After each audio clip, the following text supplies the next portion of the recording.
Within today evening, we will try our best to come to a peaceful solution, but it may take 2 to 3 days.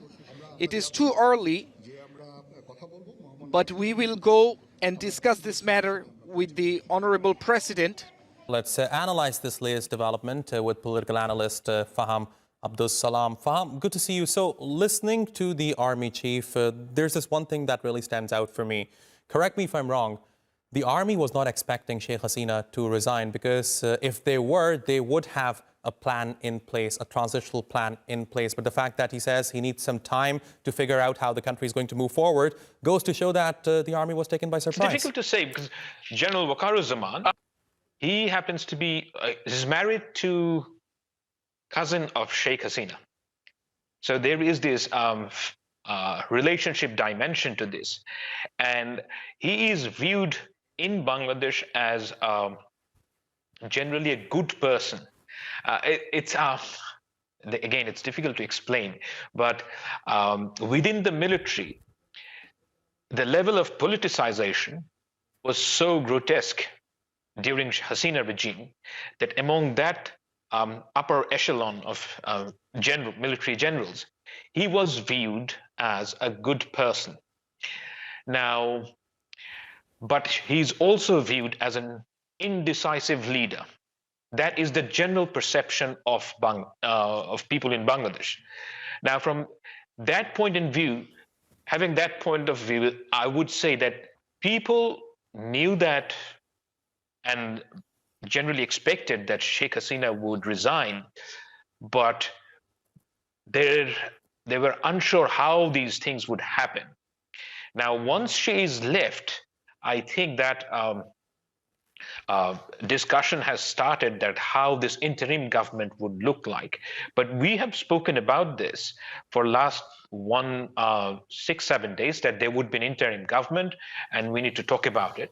And I'm quite certain that that discussion was there, but we are not sure at this stage that how it would look. Because there is huge expectation that Professor Yunus would lead this government. I'm not sure that whether that's actually going to happen or not, but there is an expectation for that.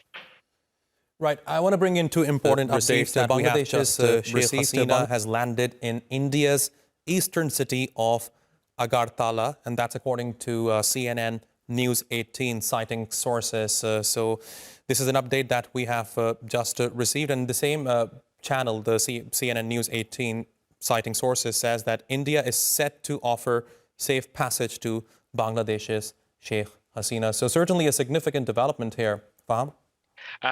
We were expecting this, but yeah, but it did happen, and I was thinking that he would probably first go to India, and but again, I say that India will not host Sheikh Hasina because she is very toxic in many different ways.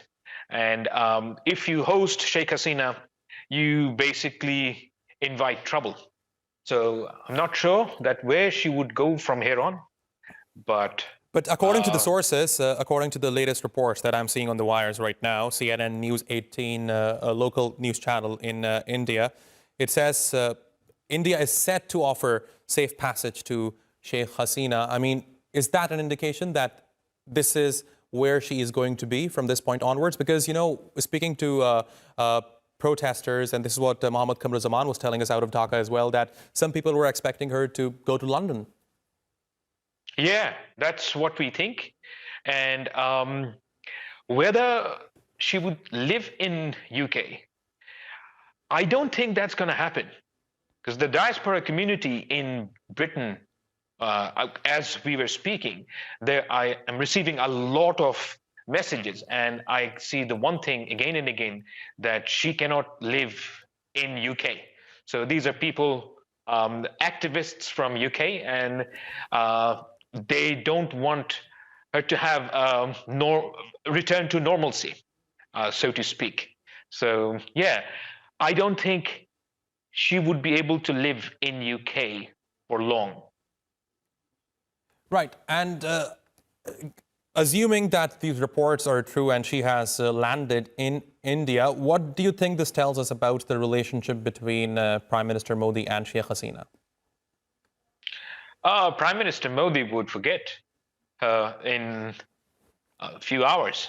So, you see, no one wants to host leaking boat, and and he would certainly not remember her from here on. So she's a lost cause, basically, and it was not very prudent from Modi's part that he supported Sheikh Hasina, because Sheikh Hasina was extremely unpopular. And one of the main reasons why Sheikh Hasina stayed in power for so long was India's support. And I don't know what would be the effect of this for India-Bangladesh relationship.